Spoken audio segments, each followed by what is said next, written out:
Hello everyone. और ज़्यादातर दिन तो बाकी नहीं है क्रिसमस के लिए, इसीलिए हम आज आपके लिए एक केक रेसिपी शेयर करने वाली हूँ।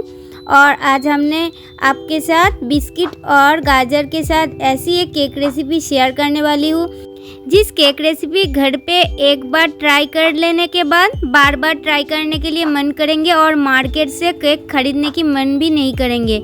और बहुत ही स्पॉन्जी भी होती है ये केक। तो आज की गाजर के साथ बिस्किट की केक रेसिपी शेयर करने से पहले एक छोटी सी रिक्वेस्ट है। अगर मेरे रेसिपी आपको पूरी वीडियो देखने के बाद पसंद आएगा तो प्लीज़ मेरे चैनल को सब्सक्राइब कीजिए और वीडियो पे एक लाइक कर दीजिए। तो चलिए आप क्रिसमस स्पेशल गाजर और बिस्किट के साथ केक रेसिपी शुरू करती हूँ। इस केक रेसिपी के लिए हमने इस जगह पे 200 ग्राम के करीब मारी बिस्किट लिया है। आप चाहे तो कोई भी कंपनी की मारी बिस्किट ले सकते हैं। उसको हमने मिक्सी जार पे लेकर फाइन पाउडर की हिसाब से रेडी किया है, देख लीजिए। और एक एक करके हमने उसको ग्राइंड करके एक बोल के अंदर डाल रही हूँ।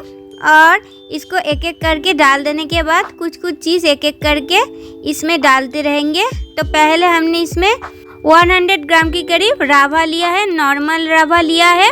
उसके साथ साथ 50 ग्राम के करीब मिल्क पाउडर भी लिया है।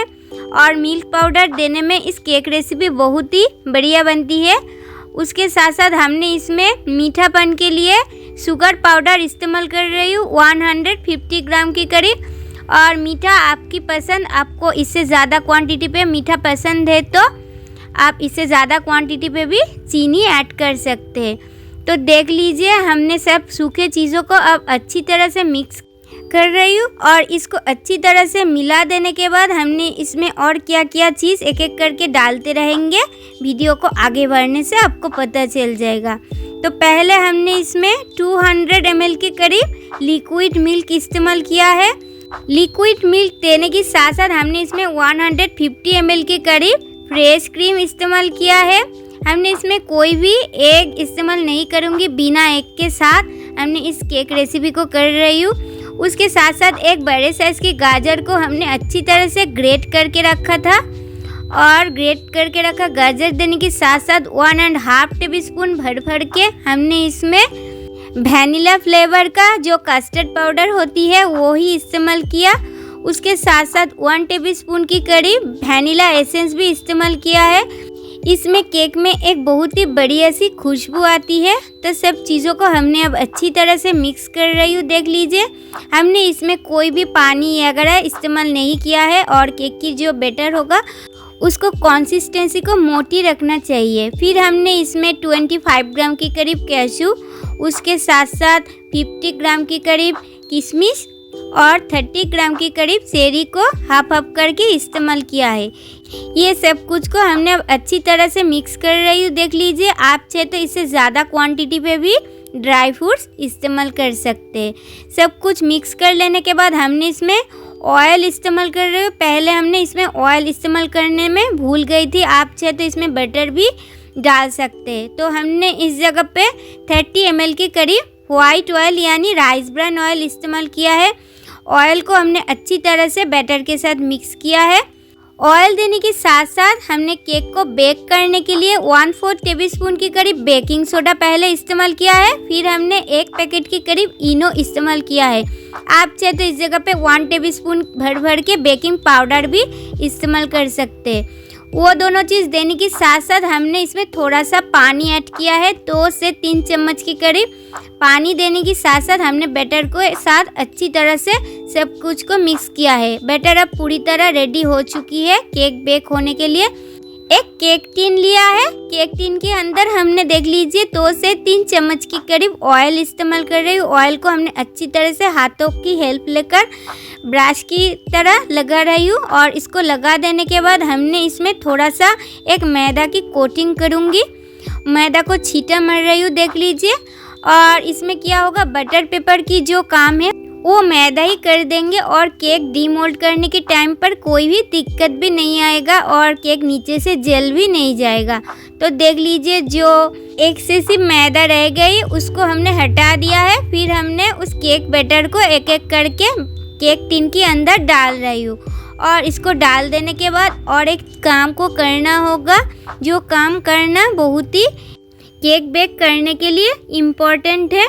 तो इसको अच्छी तरह से थोड़ा सा डैब डैब करना होगा। इसमें क्या होगा, केक में कोई भी लम्स नहीं रहेगी। तो 1 से 2 मिनट तक हमने इसको अच्छी तरह से डैब डैब किया है। फिर हमने इसके ऊपर वो सब ड्राई फ्रूट्स को इस्तेमाल कर रहे हैं जिसको हमने केक के अंदर दिया था। तो देख लीजिए, हमने चेरी, कैशू सब कुछ को दे रही हूँ हाफ हाफ करके, और किशमिश को हमने पूरा ही दे रही हूँ। इस तरीके में गार्निशिंग करने में केक देखने में और खाने में बहुत ही बढ़िया लगेगी। अब हमने गैस ओवन पर जा रही हूँ और गैस ओवन को ऑन करके एक कढ़ाई भी चढ़ाएंगे।